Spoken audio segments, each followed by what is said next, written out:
It starts right up.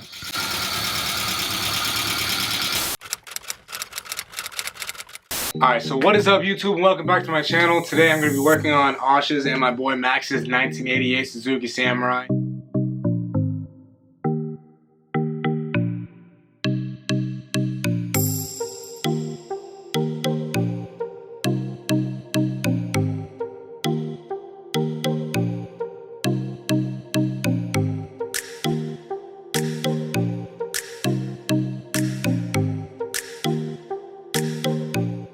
The reason why I say both their names is that they did a joint ownership in this car to do a little business venture they're doing, and this is going to be pretty much the first video of many. I'm doing a whole playlist for this one so you guys can see all the progress, but it's going to be doing a whole lot. We're going to be doing a whole lot of work on this car, and today pretty much I'm just going to be doing some routine maintenance, more or less. I'm doing like top end gaskets, valve cover, doing an oil pan gasket, changing out the oil, coolant, doing a full tune up and getting this thing kind of running right. And so yeah, let's get to it and see how this goes.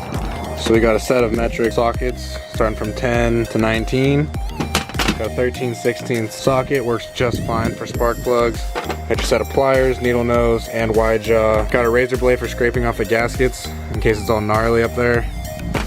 Got a 3/8 ratchet, pretty long extension. Got spark plugs, torque wrench. I mean, you should always torque down when you're working on the top end. You should always look to the spec sheet in case you're doing head gaskets, valve covers, whatever. Impact driver, socket adapter.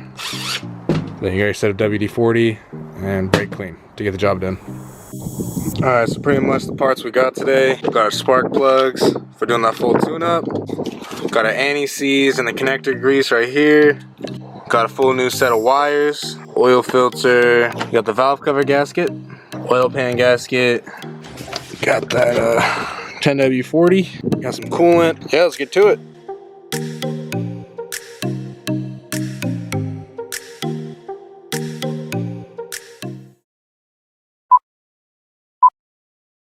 Alright, so first things first, you want to free up any space before you get started into the bigger job. So when I'm taking apart this valve cover, doing all the spark plugs, I'm going to get this out of the way, any other stuff that's in the way to make my job a little easier.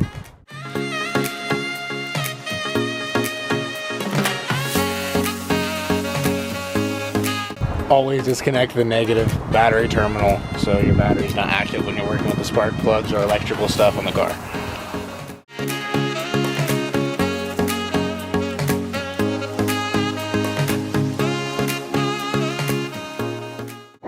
One thing too, you should always get a set of magnetic little hard bolt trays that you can just put anywhere, and those work amazing when you're doing these kinds of jobs, so you can have the bolts in one place so you're not scavenging to find where you put them an hour later.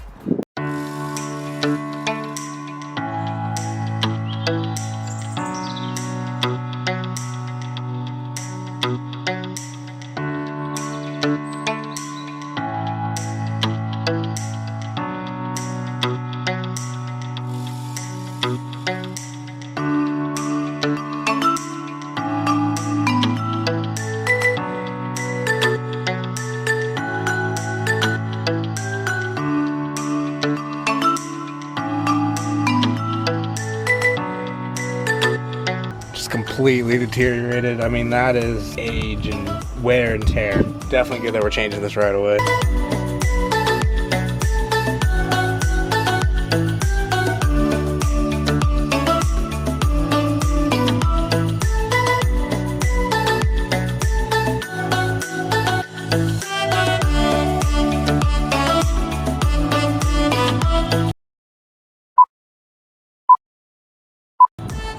Alright, so now that we're done taking this all off of the car, let's get started on cleaning up the valve cover so we can install the new gasket.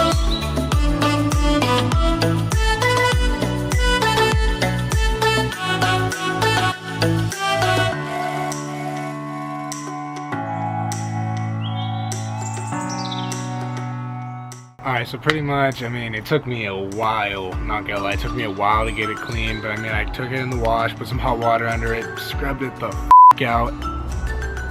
This is the product after, and I mean, I got most of that out. I mean, you're gonna have to, I don't have a parts washer at home, so pretty much, I mean, using hot water, towel, and some Brillo pads, you get it looking pretty good. Let's get to laying out the gasket on this valve cover.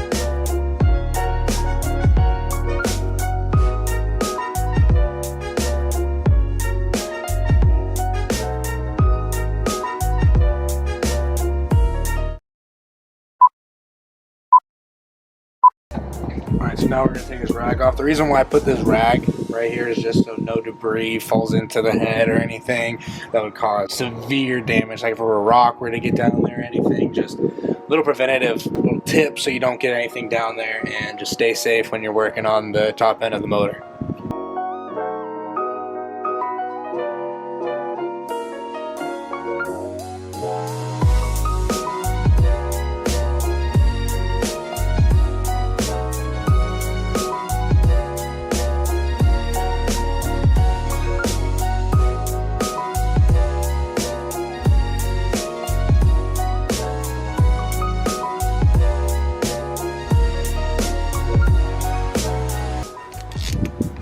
So I don't have a digital torque wrench, and mine only starts out at about 10 foot-pounds of torque on my torque wrench, so I'll have to invest in a better one. But for right now, I'm just going to be doing it with a good amount of pressure to the tightness of the bolts, and that's pretty much how I'm going to gauge it.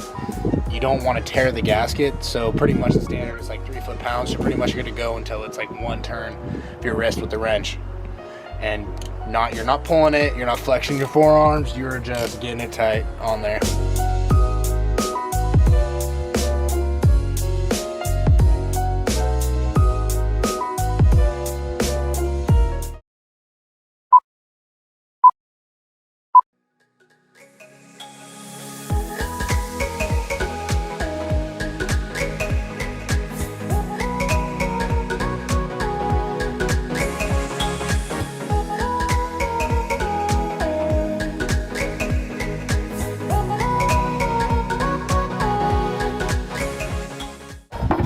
Alright, and one thing I do as well is that when I'm replacing the wires, doing a whole bunch of new wiring for the distributor to the spark plug and everything, I'll cut off one of the wires.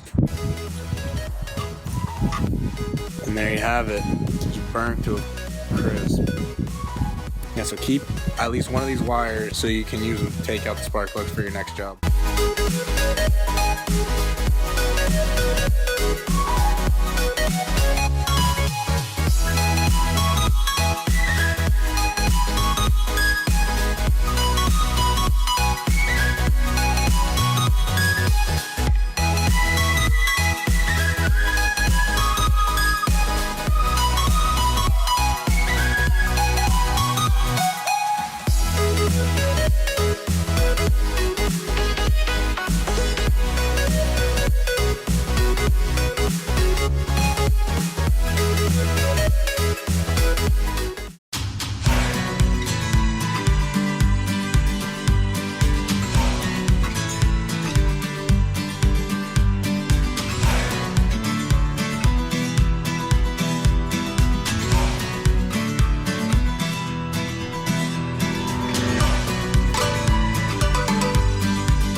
Alright, so pretty much to begin with, we're going to get started with draining the oil, doing all that, and we got a little bit of an extension right here. Got a size 17 socket, you got a 3/8 ratchet. And then we got our oil pan right there.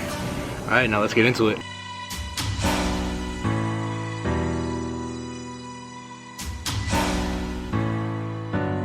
Shit.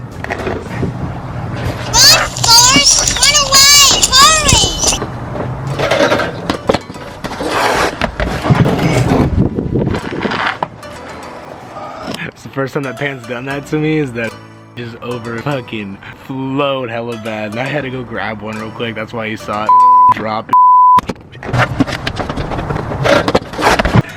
But yeah, all the oil is drained out.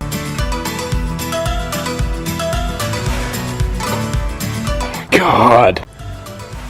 Okay, and it's for this exact reason why you don't use a wrench or anything to put on your oil filter, else you're getting situations like these where you have to get a big ass crescent wrench, a big ass channel lock pliers, and you have to tear the off.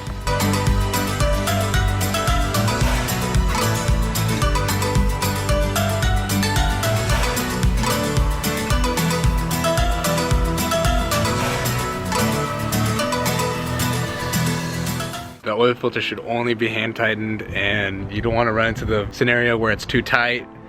And I mean, it's just on there and you have to jam a screwdriver in there because that's just worst case scenario, but just only hand tight for the oil filters.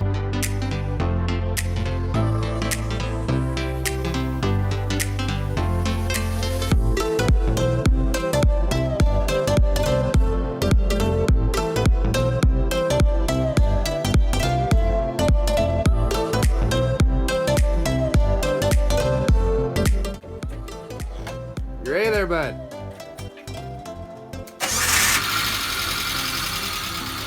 It starts right up.